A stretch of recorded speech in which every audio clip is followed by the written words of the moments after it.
Good evening. Welcome to another edition of the 411 Talk Zone radio show right here on YouTube. My name is Leon Jones, and this evening I'm going to discuss something that a number of people aren't talking about here on YouTube. And what I'm going to talk about is what would have happened if Kamala Harris won the presidency. What would a Kamala Harris presidency look like? Now, as you know, Kamala Harris, I don't believe she was every Democrat's favorite either. She had a lot of donors, $1.4 billion that was donated to her campaign, $20 billion in debt, $10 million to Beyonce. Cardi B got some money. Eminem got some money. Al Sharpton got $500,000. She spent $500 million in advertising. She had a bunch of celebrities at the Democratic National Convention. She had a bunch of celebrities that were campaigning for her. But if you look at all of the money that she spent and all of the celebrities and the big kahunas out like Bill Clinton, Barack and Michelle Obama. Now, Bill Clinton said something that was smarter than the rest of these celebrities. Even Kamala didn't get it. Bill Clinton said, go and talk to the rural folks. That was nicely put, but it was too late. Donald Trump had all of those rural voters. In fact, with all of the celebrities campaigning for Kamala Harris, and Kamala Harris was talking about putting people together. Well, if that was really true, how come the Biden campaign, and she was part of the Biden campaign, they were only offering the hurricane victims if and only if they qualified for was $750. Meanwhile, Donald Trump, when he was in campaign mode, he was down there speaking to the folks. He gave 25 million of his own money to help the folks out. Folks were helping each other out. Was it because they were Republican counties? Well, you know, Ashland's a Democratic area. Was it because of most of them were white? There are a lot of questions to be asked. But one thing that I can tell you is the mainstream media, they wanted a Kamala Harris presidency. In fact, the campaign, which led to the election, the campaign that she had was full of entertainment. I believe that was her downfall. And because that was a downfall, she used the same word salad, aspirations and dreams. If you hear that kind of connotation, that's communist talk. Generally, she was for open borders. When she mentioned an opportunity economy, in a communist regime, you don't have an opportunity economy because the government is running everything. It's more or less redistribution of wealth. And she was talking about not equality, but equity. Now, you think about it now. What would her nominees look like?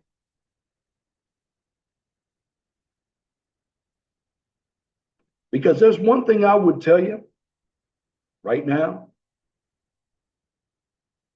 The Republicans would confirm all of her nominees. But Trump is having some of his nominations, or he will have some of them tough to go through. You see, one thing that Kamala didn't have to do was a lot of work. She had a lot of money. But just because you have a lot of money, that doesn't mean you know how to budget everything. I'm going to show right now maybe a couple of clips out here. And I'm going to show you one where Kamala Harris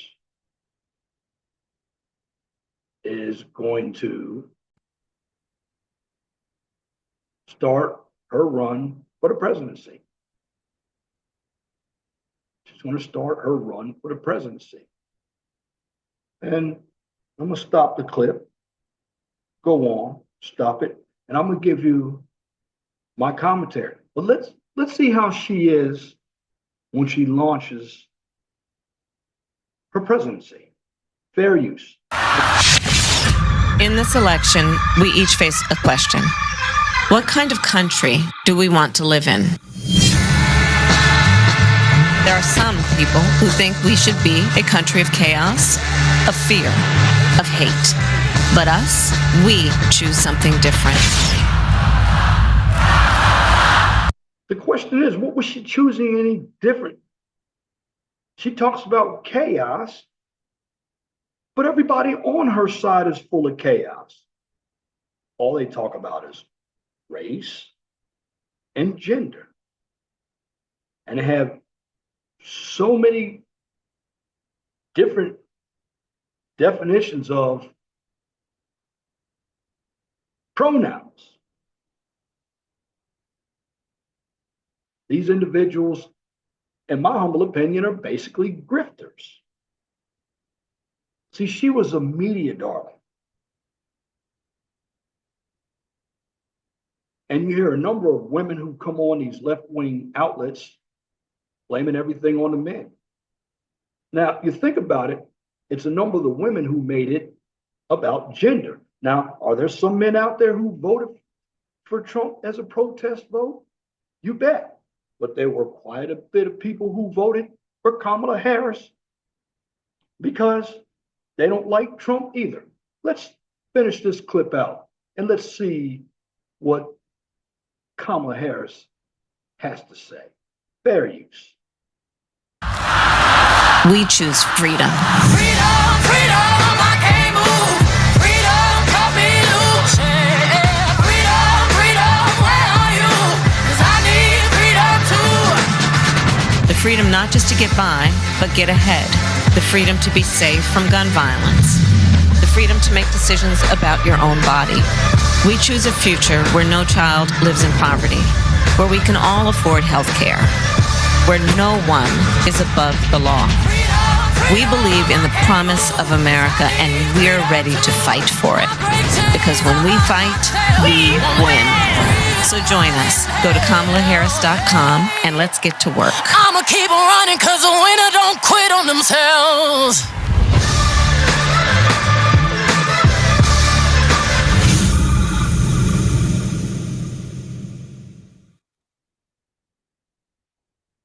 Very interesting. She said a winner doesn't quit. Well, if she was such a winner,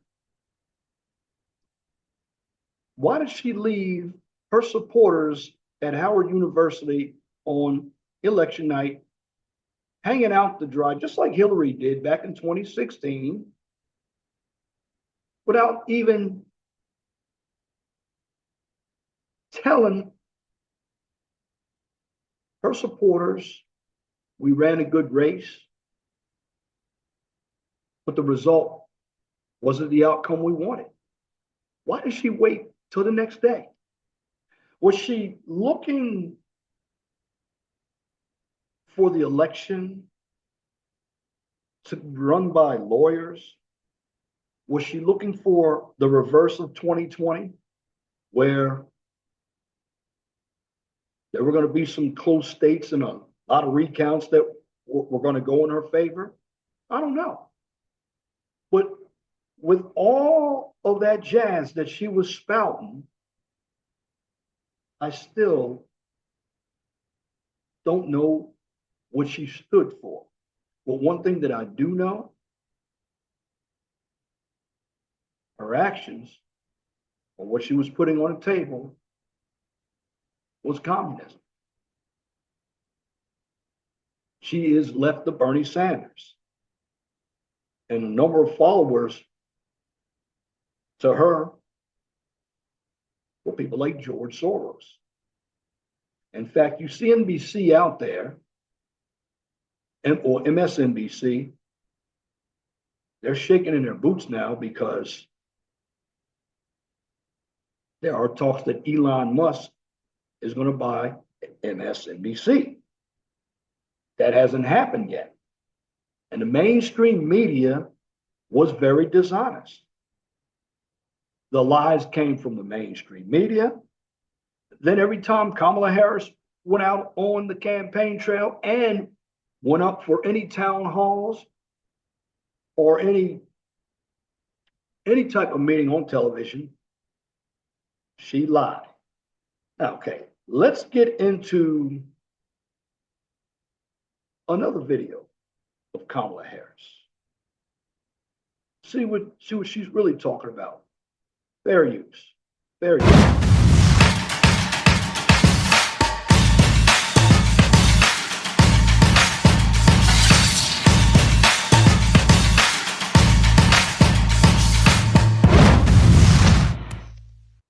And welcome back, everyone, here to Live Now from Fox. We appreciate everyone continuing to join us worldwide right here. I do want to get to a new video that was released on X. It was from the Democrats' official account there, and they have a video message from Kamala Harris. Now, we haven't really heard from her since the day after the election loss for her, and it's a very, very brief video message, but I want to play that out for everyone right here on Live Now from Fox, and then we'll discuss. I just have to remind you, don't you ever let anybody take your power from you.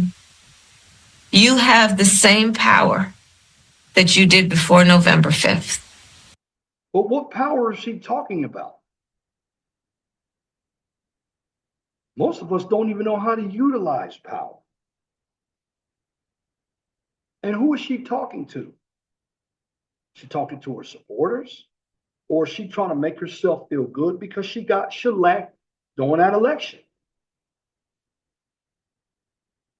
The bottom line is she's still talking like she's on the campaign trail.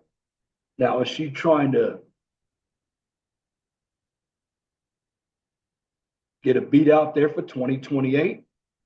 My opinion, most of us can't trust her. We don't even know who she is.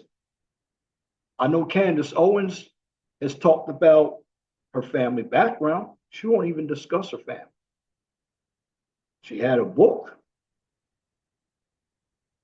She had a black lady in that book that she called Burrow. Found out that that person's not true. Could have been somebody that worked at the house as a maid. I don't know. But every clip that I see of Kamala Harris, whether it's before the campaign or after the campaign, it's all the same. It's lies. And I don't even believe a number of the Democrats wanted her to be the nominee. Heck, she wasn't the nominee. She got 0 votes. People forget that. And every time she talked about Trump, she didn't understand it. Under a Trump economy, we live pretty good. And Trump was also the president. On a campaign, she was saying that Trump is not fit to be president. Well, she's never been president. She was a DEI vice president, and Biden picked her. Now, did Biden want to pick her? Or was it somebody from the Obama campaign? Because Obama had some of his old people in the Biden administration. A number of bureaucrats who were unelected. They were part of running this country into the ground. Let's see what Kamala Harris has to say when it comes to what she would do a little differently and how she would do it. Or is it going to be word salad? You be the judge. Fair use. And you have the same purpose that you did. And you have the same ability to engage and inspire. So don't ever let anybody or any circumstance take your power from you. All right, so that was the very brief, it's only 26 seconds. So Okay, she comes out, she's wearing the American flag, but does she really like America? She's talking about don't let anybody take any power. Well, wasn't she trying to take power away from the folks? You know, when she says put people together, what did she mean by that? Because she certainly didn't talk to Trump supporters. I mean, even though I disagreed with everything she said, she didn't come out and say anything to me on what she would do for the economy, what she would do about the border, what she would do about healthcare. She took something from Trump when she talked about no tax on tips. But other than that, she didn't say anything. And if you look at campaign to town hall meetings to an interview with the mainstream media, for the most part, it was all friendly. He gave her all softball questions, while Trump and J.D. Vance had tough questions. And see, Kamala couldn't go in all these red areas like Trump and J.D. Vance did. Trump and J.D. Vance went to Milwaukee, they went to Detroit. Everywhere where Kamala went, Trump and Vance went.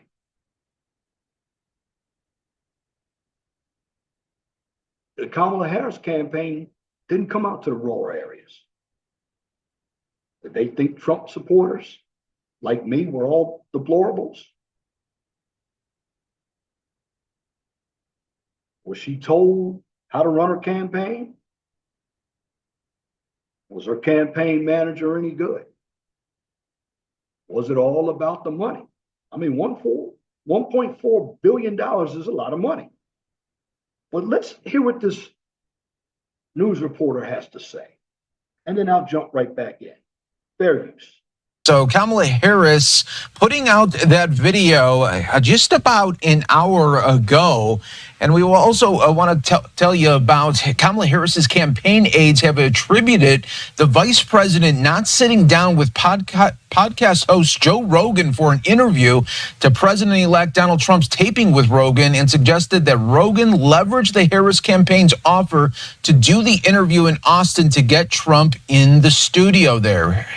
Harris spoke at an event in Houston alongside Beyonce, we all remember, at the end of October, during which the singer endorsed the vice president. Trump sat down with Rogan for a 3-long-hour interview on that same day. So what we are seeing right now from the VP's camp right now, that we're running part of the campaign for Kamala Harris, they are doing a lot of second guessing right now and discussing maybe different ways and that she could have reached out to other. Well, the bottom line, no matter what they're telling her, she couldn't reach out to other voters because they didn't like her. They didn't trust her. And during this election, that's much different than 2020 was. It was a heck of a lot more people like me and bigger channels putting out the information to draw a number of individuals in who may have looked at mainstream media, Twitter.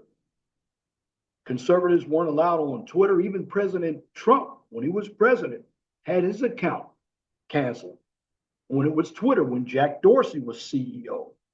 Then when Elon Musk bought Twitter,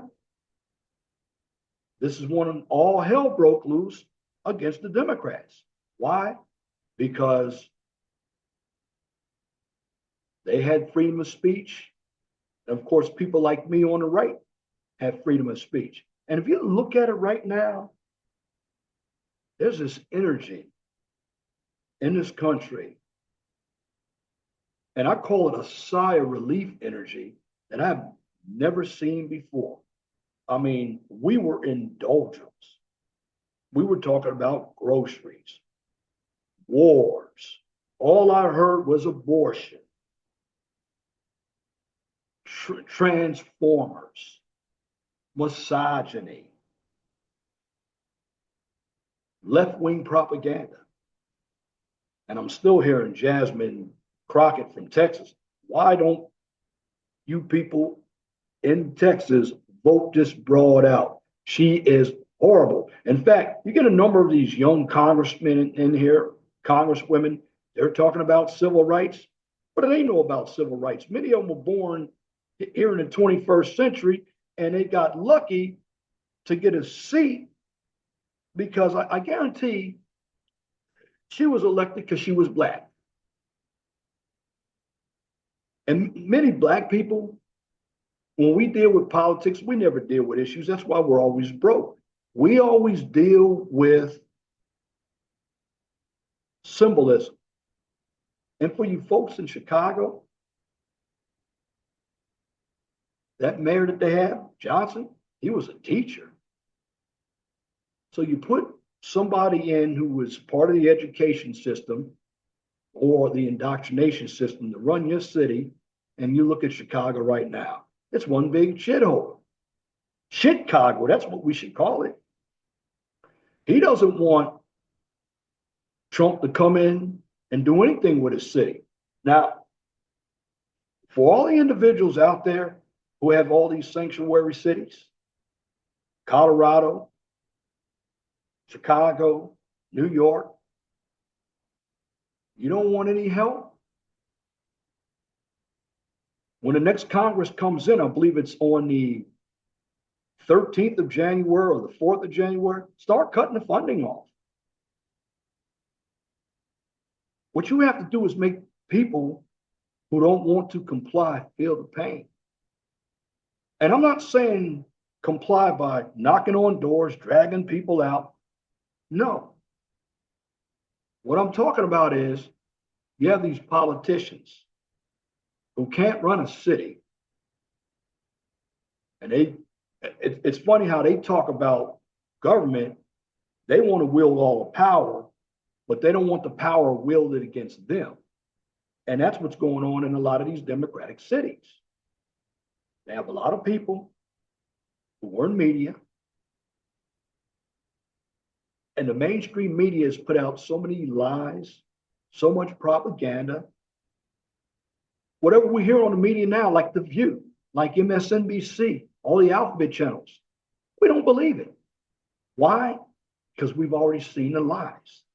And see, when it comes to people, I read people very well. I don't go by what you say. I go by what you do.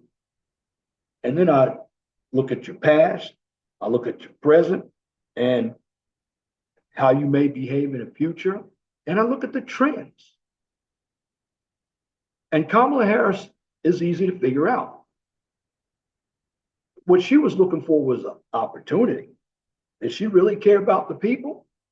I don't believe so at all. She cared about the presidency. And I know there are a number of individuals out there who believe we didn't want a woman to run as president. Some of us did.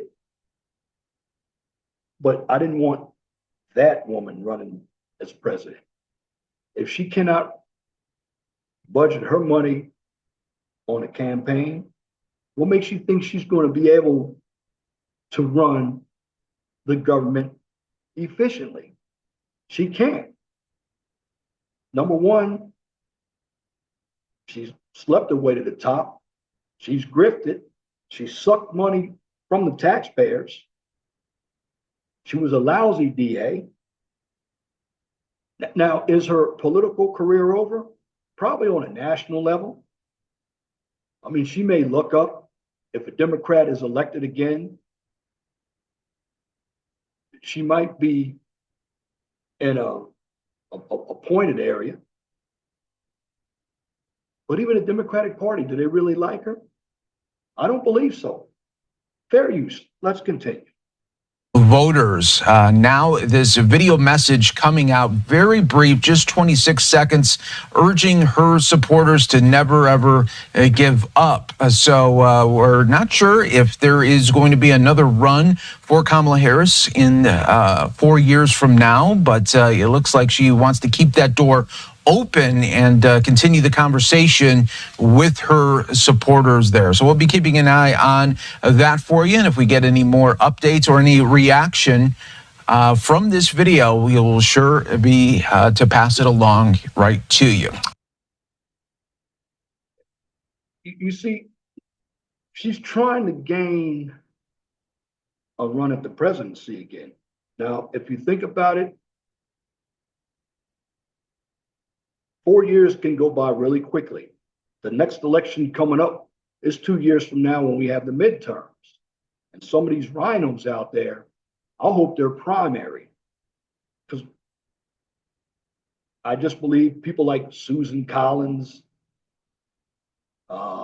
Lisa, I think Murkowski of Alaska, these individuals are rhinos. Mitch McConnell, and there are a few other ones. These are the Republicans that we don't even want in the Senate. And I believe the Democrats, if they want to get back in power, they're definitely going to have to start catering to the centrist Democrats. The problem with the progressive wing is, if you think about turning the page, they're turning the page back to the 60s. And this civil rights, all these other movements in history, they came from Black people. Now, some of the movements like the Poor People's Campaign, the Black Panther movement, see that fist up there? It's got some elements of communism. You got some Saul Alinsky. One of his rules is always blame your opponent. Now I'm doing a little interpretation. Blame your opponent, even if it's your fault. Make it look like it's their fault. The problem is, even the rules for radicals isn't working this time. Now, I'm going to play for you another video on how Kamala Harris wanted to build an opportunity economy. I still don't have any idea of what that is. She'll tell you. Fair use. Fair use. There is so much at stake in this election for Puerto Rican voters and for Puerto Rico. And this election is not just a choice between Donald Trump and me. It is a choice between two very different visions for our nation. One, his, focused on the past and on himself, and the other ours, that is focused on the future and on you. Puerto Rico is home to some of the most talented, innovative, and ambitious people in our nation. What she was talking about focused on the past. Well, in the past, particularly 4 years prior to Joe Biden getting in office, I liked the past. I liked that my gas was $1.87. I liked that my groceries were cheaper. I like when I go out to restaurants. And think about this. Has anybody been to these fast food restaurants or these dine-in restaurants? You look at the quality of the food. It sucks. Now, prior to the coronavirus of 2020, the food was good.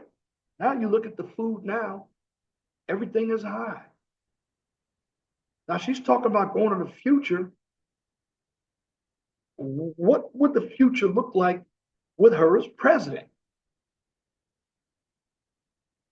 I mean, she's anti-family, anti-male, anti-black, but yet she goes to black churches looking for black votes. But you get a number of crazy black women and black men believe it or not, with black men and some black women being blamed for Trump getting office and a number of white women,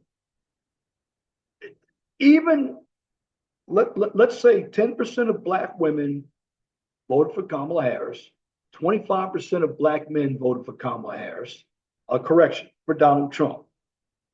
Let's say 10% black women voted for Donald Trump, 25% black men voted for Donald Trump. You still have 75% of black men voting for Harris and 90% black women voting for Harris. So believe it or not, Harris carried the black vote. However, the number was much lower with the black vote than it was when Biden was in office. The biggest killers out there wasn't just black men, it was Hispanic men, and white women. Now, I will be honest with you. There are a number of men out there, and I'll repeat myself again, they did not want to see a woman in power. How could she have stood up to people like Putin, Kim Jong-il? How could she lead the military? What is she going to have? All transformers in the military? That's the kind of military she wanted. DEI, diversity, equity, and inclusion. As a black man, I've never gotten it. Most of the DEIs went to women, white women first, and then every other woman. So the resources that should have been for me, I never got it. I had to create my own resources. And that's what every man has to do. And I believe that this vote for Kamala Harris was a vote against Trump. However, you had many more men who did the same thing by voting for Trump. If they didn't know anything else, they utilized the vote for Trump as a protest vote. They didn't want a woman in power. I didn't want that woman, Kamala Harris, in power. Let's see what she's going to talk about when she mentions this plans to build an opportunity community. She's talking about Puerto Rico right now, fair use. Let's see what she's going to say. And Puerto Ricans deserve a president who sees and invests in that strength. As president, I will bring down the cost of housing, invest in small businesses and entrepreneurs, and fight to finally secure equal access to programs that strengthen the healthcare system and support children, seniors, and working people. I will create a new Puerto Rico Opportunity Economy Task Force, where the federal government will work with the private sector, with nonprofits and community leaders to foster economic growth and create thousands of new, good-paying jobs in Puerto Rico, including for our young people. The question is, this is communist talk, because she wasn't going to do it. She's just telling Puerto Ricans what they want to hear. And see, one thing about individuals out there, when you are a low information voter and you believe in all the misinformation and disinformation, you would fall for this. But my pushback to Kamala Harris is, that sounds good. How are you going to pay for it? You talk about Trump's tariffs that's going to put us in more and more debt. Well, how is a tariff, which is a tax coming from another country to us because they want us to pay for our own goods that we export to them? That's what they want us to do. Well, all Trump is saying, you put tariffs on us, we're going to put tariffs on you. That's what he's saying about Canada and Mexico. Do you know that Mexico, we are 84% of Mexico's economy, and 77% of Canada's economy. And Trump has already put out there, you don't close that border, we're going to charge you tariffs, which is something good. She didn't tell me how she was going to do anything for the border, how she was going to create jobs. By the way, creating jobs, she's never created a job.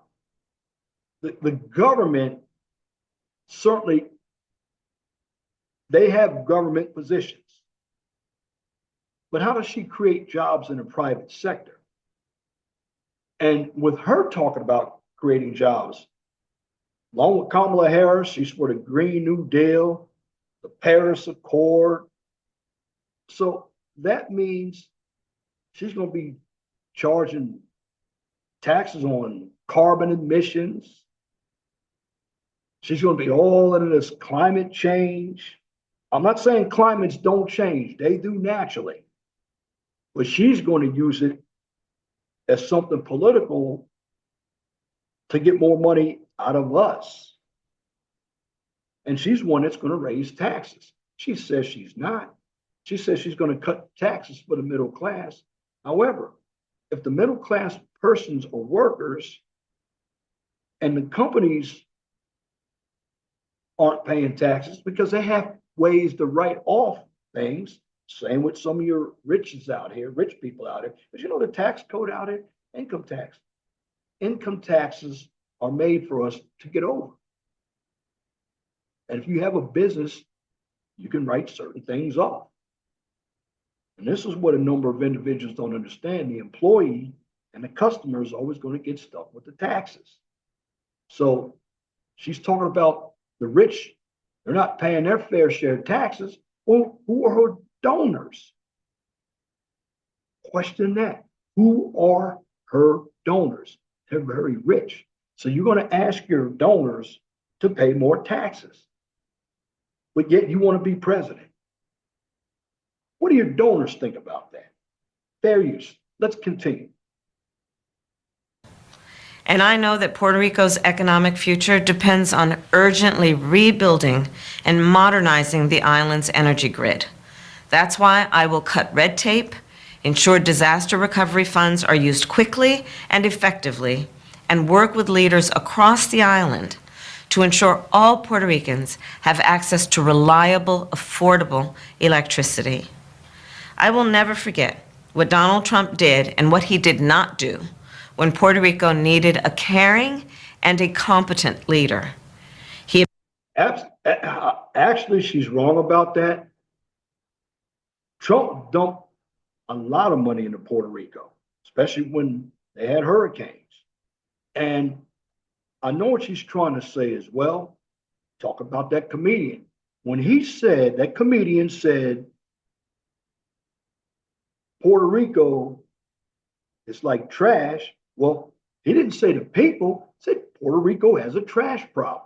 But see, the media, they make up their own language and they put that comedians talk about Puerto Rico as trash to basically influence Puerto Ricans not to vote for Trump. This is that propaganda. And there's no more in the business of lying than the mainstream media. And the mainstream media has paid a number of surrogates to do the lying for them. And in the end, what these liars are doing, and they're still sitting on panels trying to make excuses for Kamala Harris. And what I'm doing, I'm playing old clips about Kamala Harris and what would it look like if she was president. And I'm giving you a glim picture. Why? Because she doesn't understand anything about the economy. She doesn't understand how government works. She could not even make it to the Iowa caucus back in 2019 after Tulsi Gabbard mopped the floor up with her. She didn't even get any votes for president when she was running in 2019. But did a lot of flip-flop, and I'll get to that in a moment. Let's continue. He abandoned the island, tried to block aid after back-to-back devastating hurricanes, and offered nothing more than paper towels and insults. And now Donald Trump promises to be even more extreme, talking about using the military against his political enemies and being a dictator on day one. Donald Trump was president before. Was he a dictator? When did he ever say he was going to use the military to go against his political adversaries? That sounds like something that you're doing. You ever heard of Alvin Bragg, Bonnie Willis? That other judge, I think it's Merchant, New York, Jack Smith. In fact, for everybody who's been calling Trump the orange man, those charges have been dropped. Now, I believe you have New York saying some of the charges have been postponed. What, are they going to try to get him when he's not president in 2028? God help the Democrats, because they're never going to be in power again, because they're the ones that are trying to use their political operatives as meat if they don't agree with the left-wing propaganda. Let's continue. Puerto Ricans deserve better. As president, I will always fight for you and your families, and together we can turn the page and chart a new and a joyful way forward to a future where everyone can not just get by, but get ahead. I thank you, and please take care. Total bullshit. Because let me tell you something. When you vote for Kamala Harris, and I still don't know why anybody would vote for Kamala Harris, particularly black people aren't going to get ahead because black people vote for symbolism, and we all know it. This is why no more black people are going to continue to be poor, and they're going to continue to live in a city where they have no businesses, no jobs. Yes, some of them have education, but the ones that are getting education, are they living in the hood? And hell no, they're not living in the hood. But even with the education, you don't have a number of black people running their own businesses. She's talking about a future going forward. Her future is a communist future where it's going to be doom and gloom. See, this is what communists do. They sound good when they're speaking. They're very influential. And you had people like Jim Jones, Guyana. Remember back in 1978, spoke well. But see, the people that you were going to influence are the weak-minded people. They're going to go along with your plan. But really, what you call a plan, you have no plan. You're like a mirage. You know, when you go into a desert, you're thirsty, you see a reflection off the sand, looks like water, that's a mirage. And then when you run up to that reflection, you think it's water, find out that it's not water. And you become even more tired. Why? Because you used up a lot of energy while you were in the desert. It's 130 and 140 degrees, and you got nothing to drink. This is what Kamala Harris is. It's like that mirage. You're going to get black people, some loony ass white people. Every election, they're going to keep promising. She's going to keep promising them everything and delivering nothing until it's too late. Because in the end, she doesn't care about you. She wants to keep you stupid. She wants to be in power because that's an opportunity for her. Now, let's continue.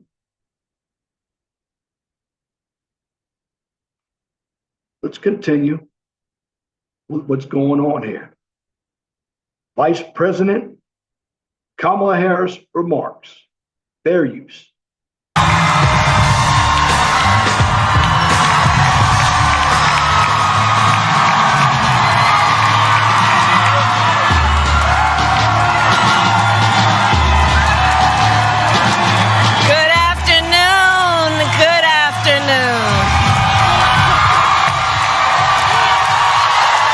Good.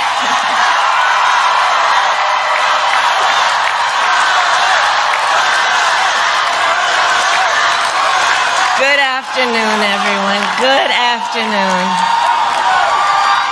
Good afternoon. Good afternoon. Gonna tell her crowd that's shouting Kamala, Kamala, that butt whooping she took, 312 to 226. Is she gonna talk about Donald Trump winning the popular vote this time? Not like last time where he won the electoral college, not the popular vote. She's talking about fighting. Bottom line, the fight's over for her. A lot of Democrats, like I said, they don't like her. You think they're going to pump money into a campaign for her? Absolutely not. And I just want to know who her campaign manager is. But see, what I'm giving you is information on what a Kamala Harris presidency would look like if she had won. Because culminated with the presidency, people like George Soros, getting on Elon Musk for wanting to buy NBC. But what about George Soros, who already bought 200 radio stations? Now, nobody listens to radio anymore, particularly AM radio. It's dead. They're all listening to people like me and other individuals who are on YouTube putting out real information. Now, listen to what Kamala Harris is going to tell you. She's going to bring the joy. She's going to bring the flowers. She's going to bring the, everything is so uplifting. Meanwhile, she's doom and gloom. She's hiding that doom and gloom under the everything is so uplifting. Listen to her. Thank you all. Thank you. Thank you. Thank you. Thank you. So let me say, and I love you back. And I love you back. So let me say, my heart is full today.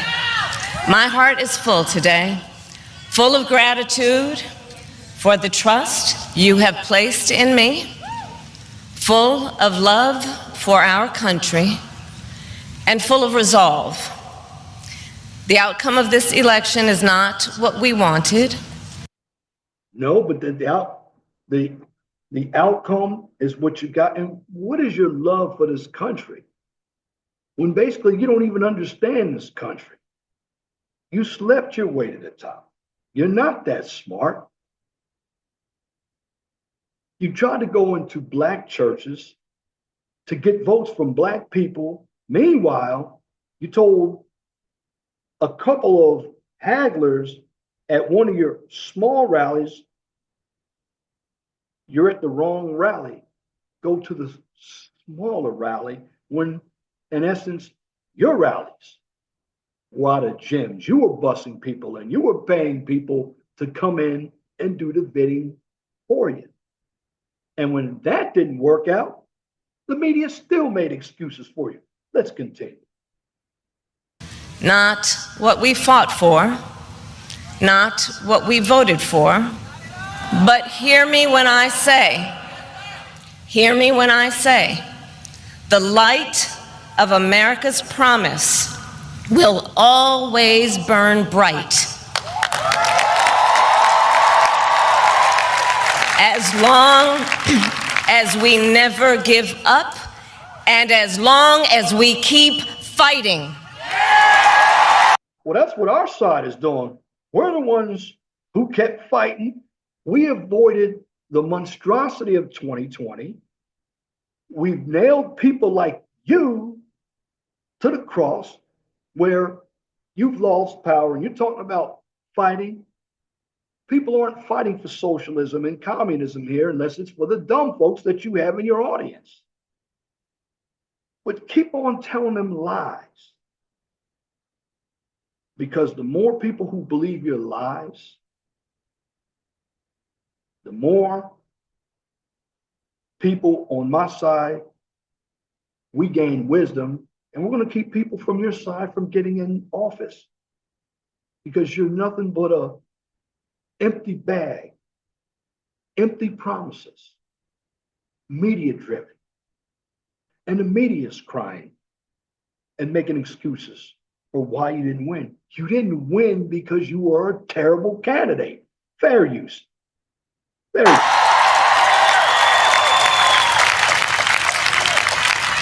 To my beloved Doug and our family, I love you so very much. To President Biden and Dr. Biden, thank you for your faith and support. To Governor Walz and the Walz family, I know your service to our nation will continue. And to my extraordinary team, to the volunteers who gave so much of themselves, to the poll workers and the local election officials, I thank you all. Look, I am so proud of the race we ran and the way we ran it. And the way we ran it. Over the 107 days of this campaign, we have been intentional about building community and building coalitions, bringing people together from every walk of life and background, united by love of country with enthusiasm and joy in our fight for America's future. But the bottom line is you didn't fight for America's future. You fought for the future of communism in this country. You're bringing people together. Well, you didn't bring people together. We weren't united. Because if you think about it, your side still hates my side. And they're utilizing the media to exploit it. And bottom line is you're continuing, even during your concession speech, to lie to the individuals in your audience. And all you're doing is producing a bunch of dumb people in your audience. You're running on feelings. You are upset that you lost. You said 107 days. You built a good team. You certainly didn't spend the money right because you're broke. Some of your staffers haven't been paid. You paid all of these celebrities to come in to do the work for you. And guess what? Your side still lost. Not only did you lose the presidency, you lost the House and you lost the Senate. And you know the only one that can probably save the Democrats right now? And this is a wild card here. He's probably the only Democrat left. You don't have any more Joe Liebermans or John F. Kennedys out there, Robert F. Kennedys. You don't have them anymore, known as the Blue Dog Democrats. But there's one that could probably lead the charge. And he had to be in charge of the DNC, Joe Manchin, former senator and former governor of West Virginia. He's the only one that has a sane mind. The rest of you all, particularly the progressive wing, you have arrested development. You live in delusion. You're working on projection. You don't see what the real world is like. And better yet, you don't even know how it works. So you're putting all this flowery illusion like everything is going to be all right when you take power. Well, if you think about it, you've been in power for 4 years and you still haven't done the job. Because if you had done the proper job, Donald Trump wouldn't have won the presidency. But in the meantime, you keep telling your voters lies and propaganda and see how many more elections you're going to lose. Let's continue this concession speech from Kamala Harris. And I'm giving you an example of what she really wanted if she won the presidency. Very scary. You have to be able to siphon out the BS because that's all she's telling. You start mentioning feelings, start mentioning joy, she doesn't have anything to offer but the Communist Manifesto. Fair use.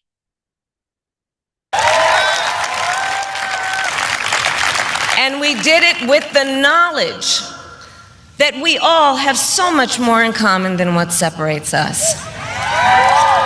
Now, I know folks are feeling and experiencing a range of emotions right now. I get it. But we must accept the results of this election.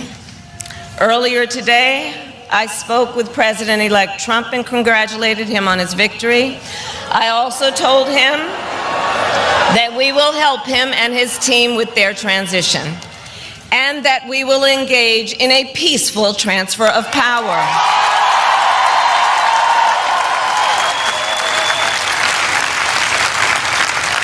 A fundamental principle of American democracy is that when we lose an election, we accept the results.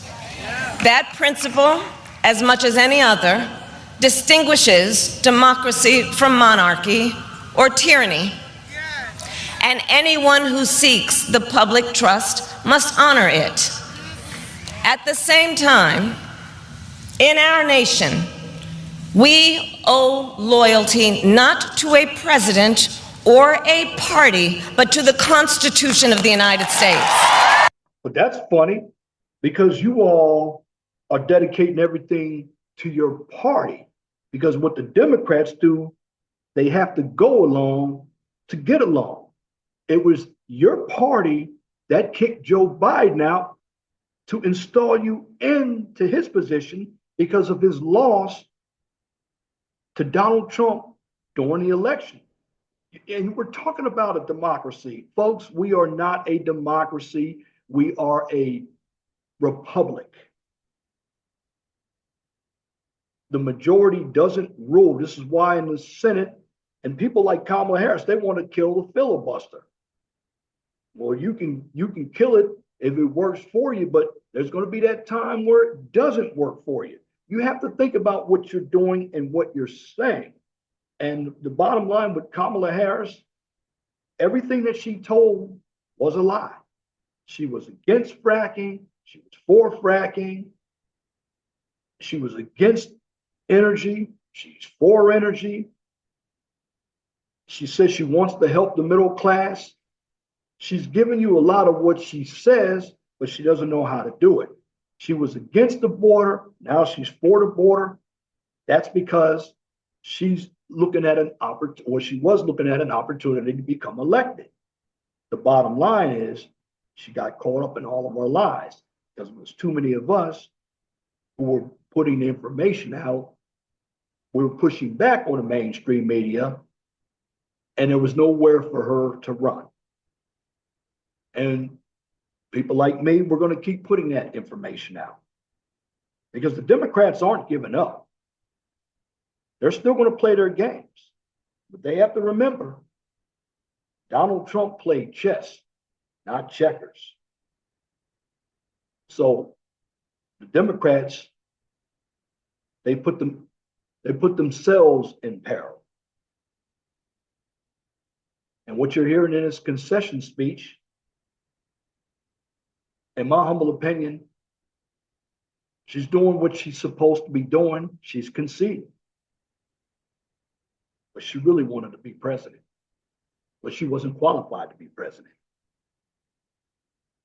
People like Nancy Pelosi, I don't believe Joe Biden likes her. Her speeches, they were written by Obama speechwriters. She was trying to be the next coming of Obama. Didn't work. And see, when Obama became president, there was a lot of symbolism. Kamala Harris, there's not much symbolism. Kamala Harris was installed. She did not get into the primary. And in the end, the problem with her is she's just not a qualified candidate. She doesn't understand how this real world works. And she will never understand how the real world works by putting out conjecture all day. You see, the voters spoke. and you have the individuals on the left on her side, they're still believing that we're knuckleheads out here. Well, I'm using the term knucklehead because that's what Tim Walz used. Who wants tampon Tim in power? And by the way, tampon Tim, what are we doing with tampons in the boys' bathroom? What are we going to bleed out our ass? They're looking at tampon Tim like he's a hunter. He's not a hunter. Now, at least tampon Tim still has his governorship back in Minnesota, and he's going to continue to run that into the ground. Let's continue.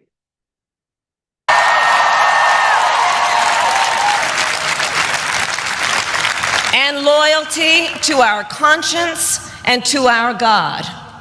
My allegiance to all three is why I am here to say, while I concede this election, I do not concede the fight that fueled this campaign.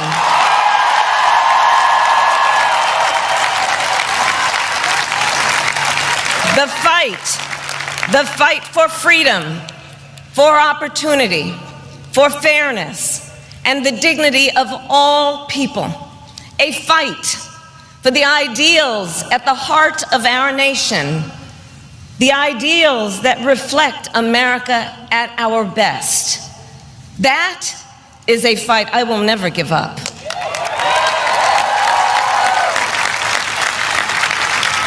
I will never give up the fight for a future where Americans can pursue their dreams, ambitions, and aspirations, where the women of America have the freedom to make decisions about their own body and not have their government telling them what to do. We will never. But you who are in the government, you want to tell us what to do. A number of you want to tell us how to be men.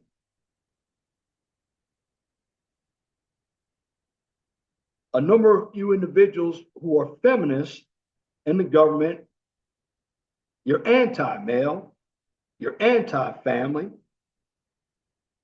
you're for the transformers, you're for the same sex, and I don't care what your lifestyle is, but what you want us to do is believe in that lifestyle, and you want us to pay for sex change operations for prisoners. That's not going to fly with a lot of us taxpayers. And if you don't believe me, you ask Charlemagne the God. He's your boy. How much did you pay him? Fair use. Let's continue. Never give up the fight to protect our schools and our streets from gun violence. And America, we will never give up the fight for our democracy, for the rule of law, for equal justice, and for the sacred idea that every one of us, no matter who we are or where we start out, has certain fundamental rights and freedoms that must be respected and upheld.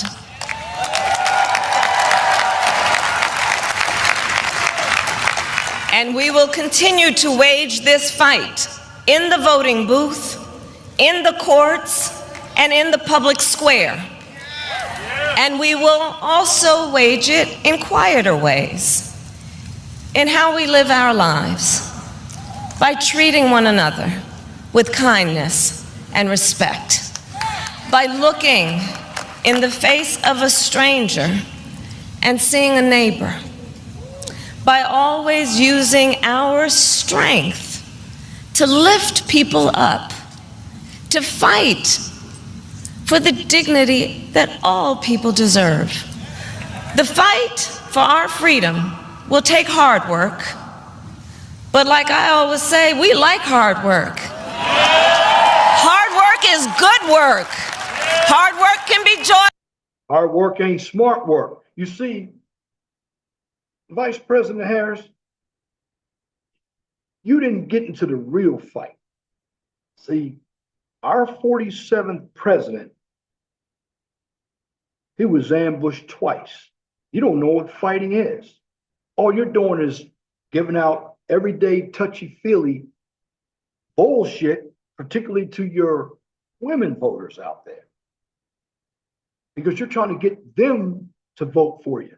But it's kind of funny, you had a number of women who didn't vote for you either. So what are you talking about that fight? Your party's out of power right now, and they're going to be out of power.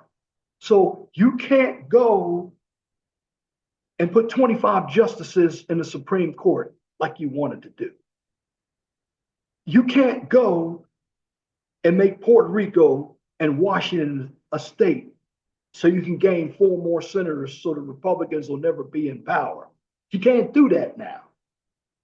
You can't give us a single payer healthcare system or universal basic income. You can't take away Medicare. And what about you? Did you talk about no tax on overtime? Did you talk about no tax on Social Security?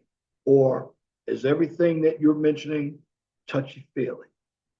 Because what I'm hearing is nothing but a bunch of hot air or word salad. And the bottom line is, we know what you're doing. We know what you're about.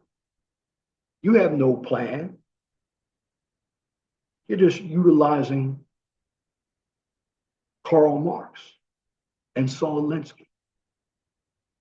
See, what you're trying to do when you talk about equal justice under the law, maybe your party should talk about equal justice under the law. When you talk about hard work, a lot of people in your party are grifters. They don't know what hard work is. Your party with all of the celebrities, you never went and helped anybody out during that hurricane. You promised them $750. Meanwhile, you gave all these illegals $13,000 in EBT and $5,000 a month cash so they can live. You let them live in the finest hotels.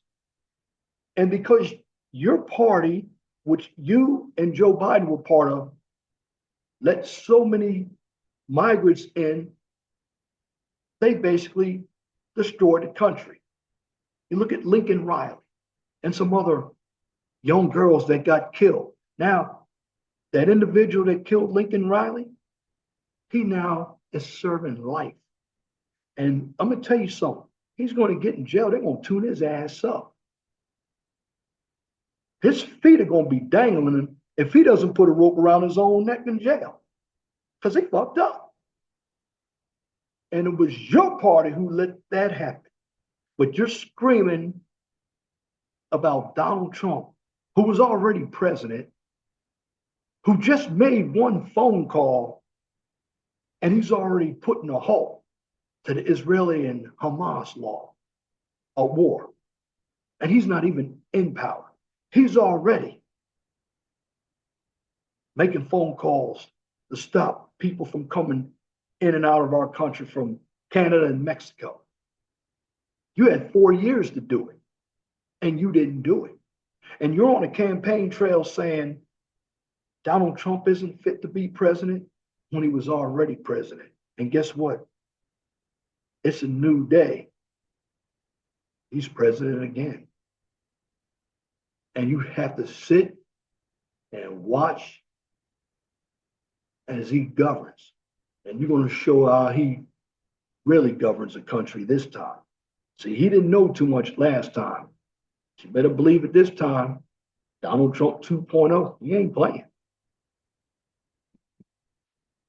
He's going to make sure, he's going to tell you like LL Cool J, like a muscle-bound man, I'm going to put your face in the sand. That's exactly what he's going to do. Might not like him, but he's playing chess while you're all playing checkers. Fair use, let's continue.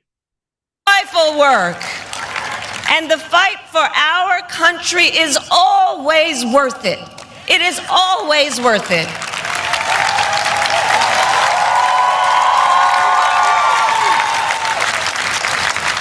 To the young people who are watching, it is, I love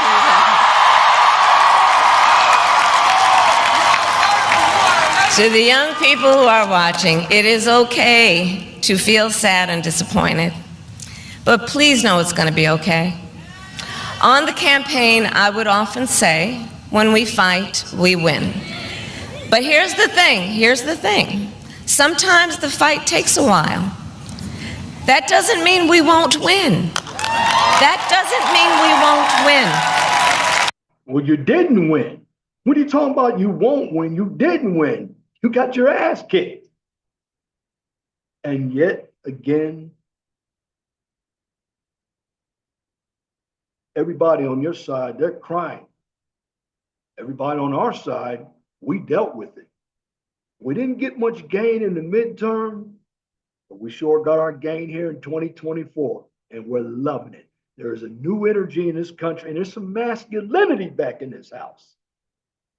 Tired of all this wokeness and this femininity. Masculinity is back, and you all don't like it.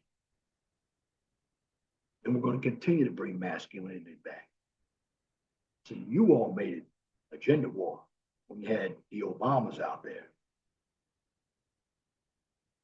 So for some of the men who voted, let that be a lesson. It was a protest vote. They didn't want you as a woman or most women running anything. Why? Because they're going to be up there talking the same thing that you're talking. Why? Because you don't understand what it is to lead. You don't even know what leadership is. You were installed. So that money that Joe Biden had wouldn't transfer to someone else. You didn't have a convention where you had different people to vote on. Because if it had been the way your girl Nancy Pelosi wanted it, you wouldn't have been up there. No, you wouldn't have been up there. Just consider yourself lucky. But now you got no money. $20 million in debt. You don't know how to run a campaign with a billion 400, with a billion 1.4 billion. Who wants to put you in charge of billions where you can squander that? Fair use. Fair use. The important thing is don't ever give up. Don't ever give up. Don't ever stop trying to make the world a better place. You have power. You have power. And don't you ever listen when anyone tells you something is impossible because it has never been done before.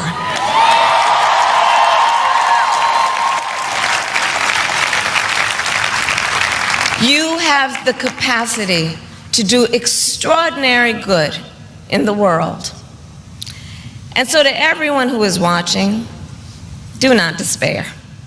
This is not a time to throw up our hands. This is a time to roll up our sleeves. This is a time to organize, to mobilize, and to stay engaged for the sake of freedom and justice and the future that we all know we can build together. Look, many of you know I started out as a prosecutor, and throughout my career, I saw people at some of the worst times in their lives. People who had suffered great. You started out as a prosecutor and you were a bad prosecutor. Look how many black men you put in jail. You're not going to mention that. You said you fought against the cartels. Where's the record of that? Your background as a DA is horrible. But you're lucky to be in the position that you're in. Now, unfortunately, you have a lot of stupid voters out there who believe all that rhetoric you're telling. Now, you may not like Donald Trump, but he does say what he's going to do. And you're talking about power. You only got the power if it's given to you. We're not an anarchy either. We are a republic. And when it comes to the rule of law, we all have to follow the rule of law. Although that doesn't happen all the time because you have oligarchs here with the money, they can buy themselves some justice, including you. So the best thing for you to do, Ms. Harris, is probably go away for a while, go back to California, regroup, get your bottle of wild Irish Rose or some Mad Dog, drink that up, and go back to California, because that's where you need to be. You don't need to be on a national stage. You can't run it. All you've done, and you've given a lot of people hope. See, hope is built off of lies, feelings. You talk about work. Real work comes when you start off with a plan and you have the resources and reality to put it in place. That's rolling up your sleeves. You don't roll up your sleeves every day. I roll up my sleeves every day. I know what work is. You've been grifting off the taxpayers for a while. And again, all that money that you have given out, you still lost the election by a lot. Now, the media is not going to say so, because the media is for you. Because the media right now, they're crying. They're making all the excuses for you. And you got old Joy Reid over there at MSNBC. She's worried about her job. CNN is cutting back on people. So all that fighting you're going to do, you're going to continue to get your asses kicked. Because all you all did on your side, particularly you in the mainstream media, you lied to your folks. You left your folks hanging on the night when the election was called for Donald Trump. Yeah, you came back. This is your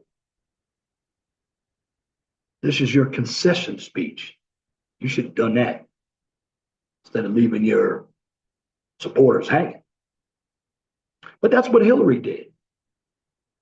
And that's why in this country, when it comes to a woman being president, it will never be somebody of color or white who's left. No way. It's not going to happen. Because leadership, real order of things, is God, man, woman, and child. And it's not only me that's saying it, you had a number of women voters who are saying it as well. And if you don't believe me, you look at the amount of women who voted for Donald Trump. Fair use, let's continue. Great harm and great pain. And yet, found within themselves the strength and the courage and the resolve to take the stand, to take a stand, to fight for justice, to fight for themselves, to fight for others. So let their courage be our inspiration. Let their determination be our charge. And I'll close with this. There's an adage an historian once called a law of history, true of every society across the ages. The adage is, only when it is dark enough can you see the stars. I know many people feel like we are entering a dark time, but for the benefit of us all, I hope that is not the case. But here's the thing, America, if it is, let us fill the sky with the light of a brilliant, brilliant billion of stars. The light of optimism, of faith, of truth, and service.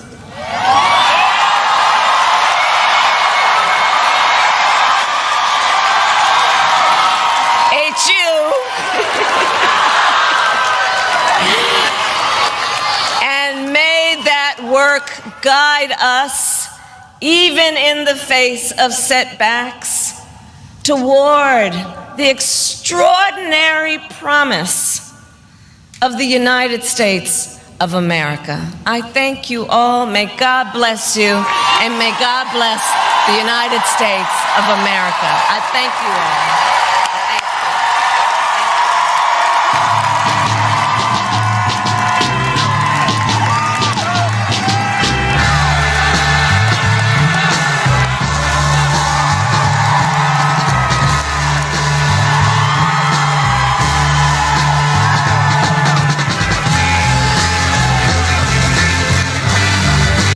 Now, she sounded like she spoke eloquently with that teleprompter. But the bottom line, talking about optimism, we already have optimism.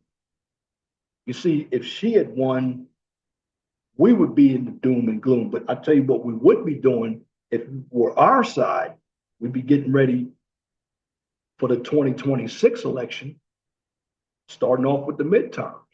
So this is how we do everything. See, living in the real world, we took it on the chin because of some actions that were unethical. Let me just use that term. But in the end, we stood strong. You look what happened in 2010 when the Tea Party stood strong. But it's different now. And I believe the Republicans are going to gain more seats in the House. Because it all comes down to this. We're all tired of that wokeness. We're all tired of that delusional power, DEI, women's empowerment. Again, men, time for you to take your places back. And black men, if black women don't want to deal with you, hell with them. Go somewhere else. You get in where you fit in. They're saying they don't need you. Let them go back to the hood and have communities that don't function. Go build it with somebody else. Go build it with a decent black woman or a woman of any other race. Know who you are, black man. And don't deal with the black men who are simps. Because those black men will get you caught up. Right now, your D.L. Hewleys and your Steve Harveys. You know, I'm an older Gen Xer, but I don't think like those Gen Xers and baby boomers. I think right along with the late Gen Xers and early millennials with sense. Time for men to stop crossing their legs, stop putting on dresses, and be men. Fair use. Let's continue. Trying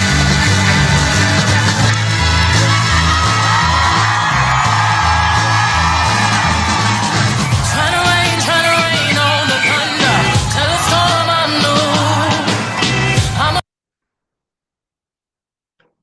want to turn that music off so I don't basically compromise a copyright violation. But in the meantime, if you listen to that speech, close your eyes one moment. What if it was Donald Trump making that concession speech? After all the lies, he was called Hitler. He was blamed for a comedian that said Puerto Rico was trash when the media just changed the language. See, the media was looking for anything to scrutinize Donald Trump about. But here's the problem. The media got caught themselves. When Kamala Harris wouldn't come on and do any type of interviews, the media was saying, well, Donald Trump is not using the media. Donald Trump and J.D. Vance, They were on CNN, all the alphabet channels, on Fox. They were on podcasts. Kamala Harris, well, she went to Club Shay Shay, and then she went to some feminist, I don't know, GoDaddy podcast, where the funny thing about that podcast is she had to pay a certain amount of money to set that up like a studio. She wouldn't do Joe Rogan. She wanted Joe Rogan to come to her. And when it came to the debates, Trump offered to do a debate with her on Fox. She canceled it, but then she said Trump won't debate her. He offered. You see what happened? She put the hook in her mouth. She got desperate. And see, what you had from her were polls that lied. And because so many people don't understand how the polls work, this time, all of the pollsters, except, was it Reuters? Or there's another one out there. It starts with an O. I can't remember right now. But that was the most accurate poll. Rasmussen. You see, all the other pollsters, they were using old data to convince people that Kamala Harris was ahead. Now, remember what I told you about the polls. They only use registered voters or likely voters.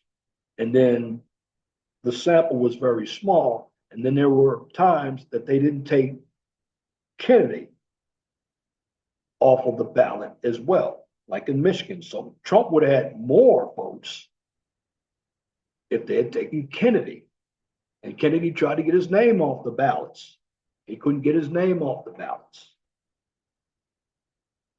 And he wanted to keep his name on the ballots to siphon votes away from Trump. But when it really came down to it, two-person race, they're right around 3,100 or 3,200 counties in the United States of America. And Donald Trump won roughly 2,600 of them. Kamala Harris only won 600 of them. And the only reason why Kamala Harris won the amount of people that were part of these counties. The reason why she won is because they were populated. They were all of your major cities: Philadelphia, Los Angeles, New York, Chicago. That's what won it for. Because if you go back and look at that map, everything was all red. But you close your eyes and you think about January 20th, Kamala Harris raising that hand, be president.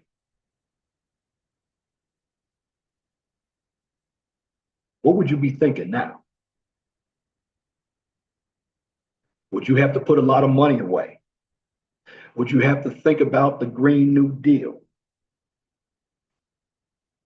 Would you have to think about electric cars? Would you have to think about more bloated government, more indoctrination of schools? I mean, you think about all this. Would you have to think about universal basic income? She mentioned something about equity. So would you think about the redistribution of health? Would you think about a terrible healthcare system where we would have a Canadian style healthcare system where we got to sit in line to get something done? Would you think about more migrants coming in here, being put on the welfare system, using up all the Social Security? Would you think about your children getting indoctrinated by this ugly public school system and trans people reading to your children? Now you have Nancy Mapes, and I support very, very much. She was a survivor of rape and sexual abuse. She's going out to try to put a bill out because there was a first transformer elected to the House from the state of Delaware. Delaware, what are you doing? And she has every right. You think about this. You don't see, the funny thing about the transformers, you don't see too many women transforming over there to men, but you see the men transforming to women, playing in women's sports. You talk about setting women back. Title IX, that's setting women back.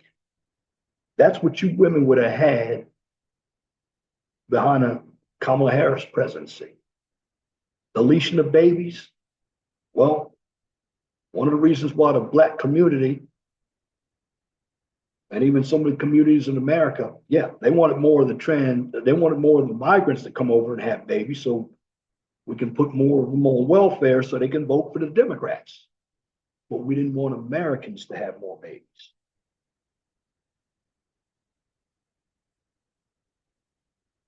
And that's another thing. You would have somebody that would be doing more for people that weren't even born here, people who were criminals. They came over here illegally. Kamala Harris, she wasn't for the border. She was for open borders. She was for non-cash bail. If you don't believe me, Minnesota, Tim Walz's state. She talked about God.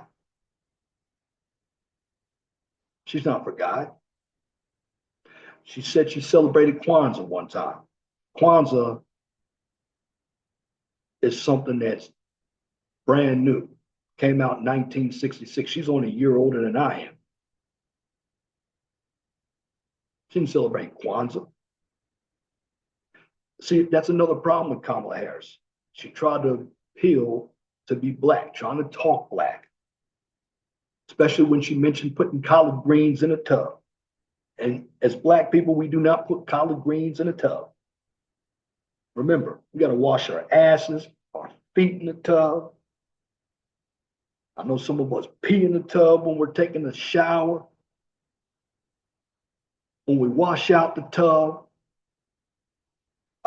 I know there's sediment from the cleanser that's in the tub and in the water. It's not the type of water you drink from either.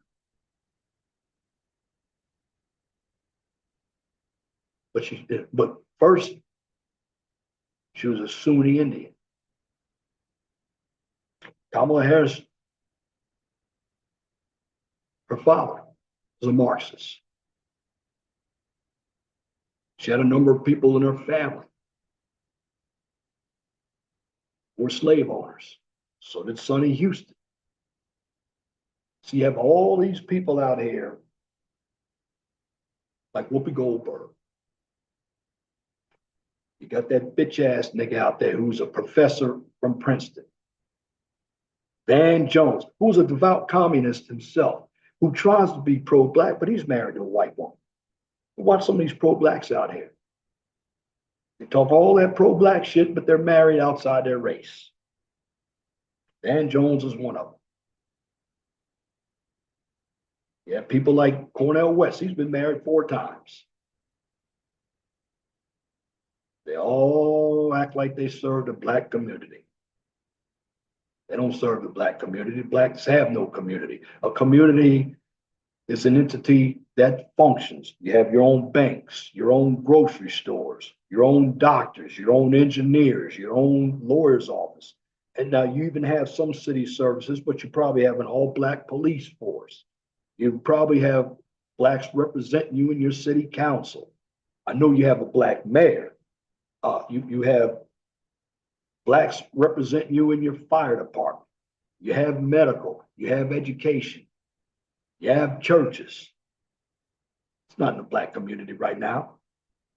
What you have are foreigners coming over, putting chicken places in your neighborhoods. You even have your Black pastors. They're coming into your community and they're leaving your community. That's what you have. And in the end, individuals still believe in symbolism, Black people. And see, the problem is that symbolism worked when Obama was running, but you had people like Obama trying to scold Black men to vote for Kamala Harris.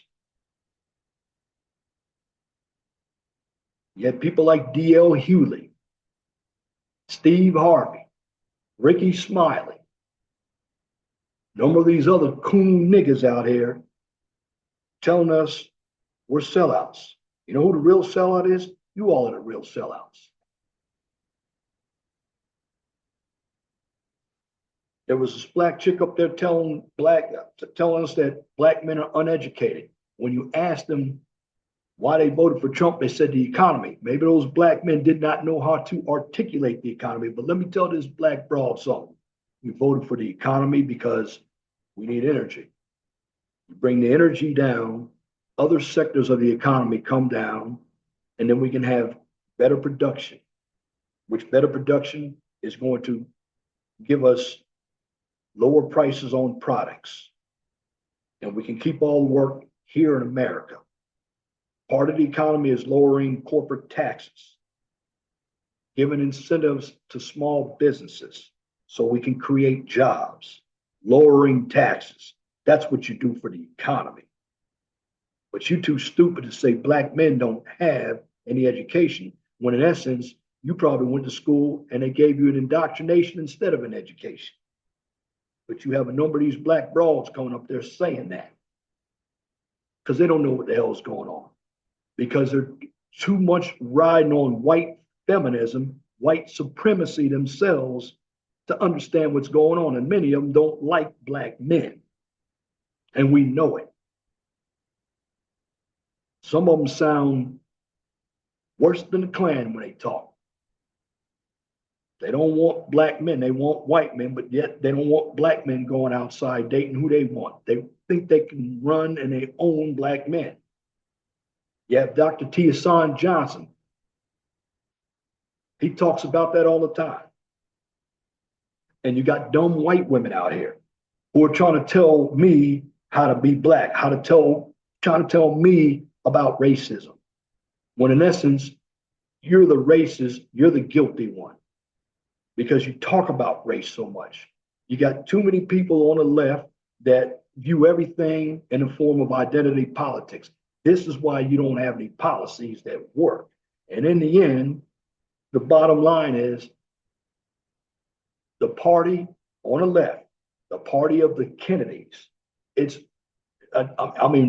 John F. Kennedy, if he were living today, he wouldn't be able to survive in this Democratic Party. Because this Democratic Party is so far to the left, and that's really what killed the Democrats. The Democrats didn't listen to the moderate wing of their party, they listened to the progressive wing of their party. And the progressive wing of the party, led to Bernie Sanders, really wanted Kamala Harris to go even further left. And the reason why she got spanked out here is because the country is center right. The pendulum is starting to swing back.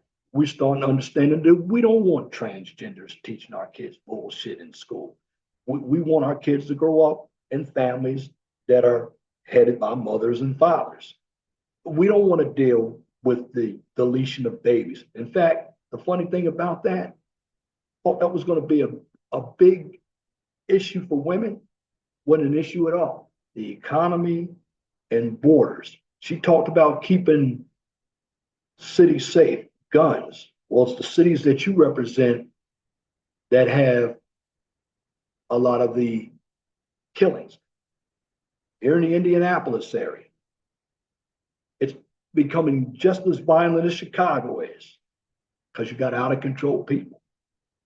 You got individuals who want to defund the police.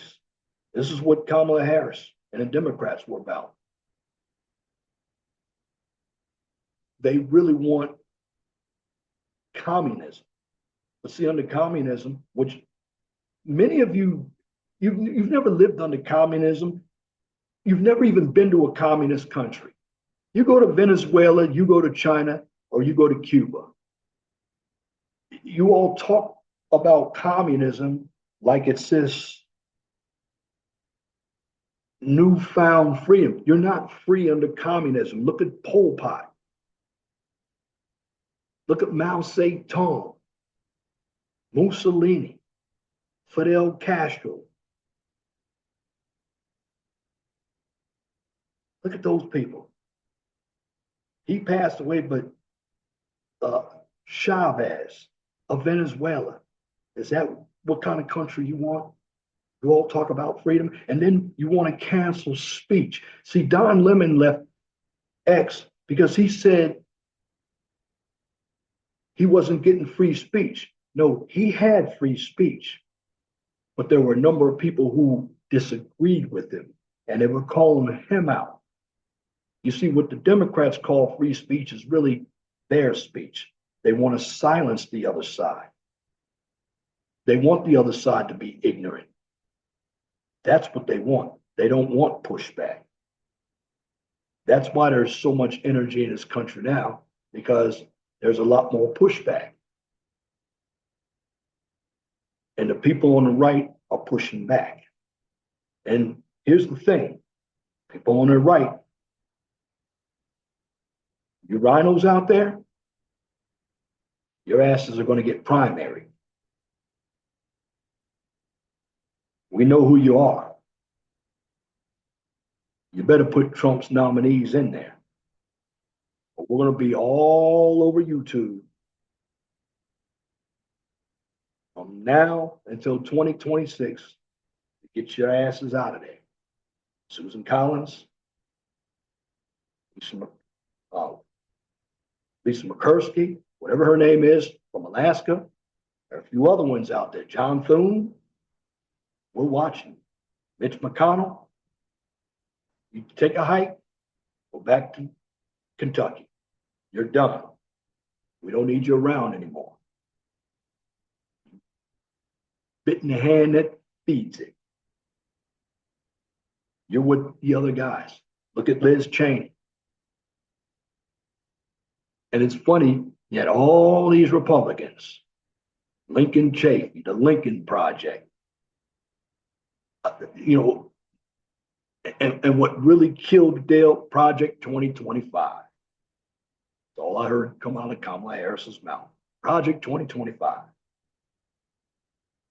When that was written by the Heritage Foundation. In fact, the Heritage Foundation actually endorsed her. So who does Project 2025 really go for? Harris would like Project 2025. You see, here's the thing about the Democrats. Everything that they believe the Republicans are going to do, they've already done it, and they're already doing it. They're just afraid of the pushback. You see, the Democrats like to fight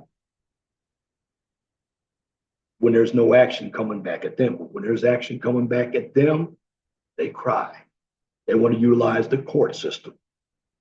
They use lawfare. And in the end, they're going to get sunken like the Titanic. Because it's a new day. You got Trump already fighting right now. He's not in office. That border is being sealed right now. And in the end, Democrats can't stop it. Yeah, right now they got Congress. They can probably do something now. But you think about it, another 54 days, everything is going to be overturned. Trump's going to use his executive order privilege.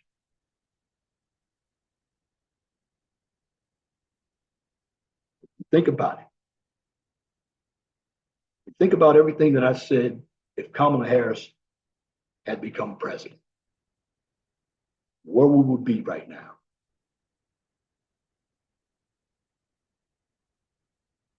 Because there are a number of us, certainly, we would be upset, but we're used to it. See, people on our side are strong. We'll get it together, dust off, get another candidate ready. Democrats, they can't handle it because they've been in power the last 12 out of 16 years and they've done nothing. And all they can do is besmirch people that they don't agree with. They're talking about everything that we're doing. No, everything that they say, you put a mirror up to their face, they're the ones doing it. But in the end, you have to look at the big picture. And my question to a number of you all is, what would a President Kamala Harris presidency look like? Or what would a, let me put it better this way. What would a Harris presidency look like if she was elected? You answer the question. I gave you my point of view. Now let's hear yours. And that's my commentary for this edition of the 411 Talk Zone radio show right here on YouTube. If you like what I just presented, please comment, share, and subscribe. And if you're looking for some STEM content, you check out the QCIS channel. On that channel, I give you a daily dose of science, technology, engineering, and math. Now, for the 411 Talk Zone radio show, here are the platforms where you can find me. When I finish uploading all my videos, you can find me on YouTube, Rumble, X, and Truth Social. And for the QCIS channel, you can find me on YouTube, X, and LinkedIn. And in the end, be blessed for what you have. Don't worry about what you don't have. Always know that the sun rises in the east and sets in the west. And if it doesn't apply, let it fly. But if the shoe fits, wear it. If you don't like the shoe, then change it. And I don't celebrate it, but I do give thanks. Happy Thanksgiving. And you all be safe out there. And again, I just want to thank you for listening to this edition of the 411 Talk Zone radio show right here on YouTube. Till next time, my name is Leon Jones. I want you all to have a wonderful and gracious evening. God bless you. I'm out.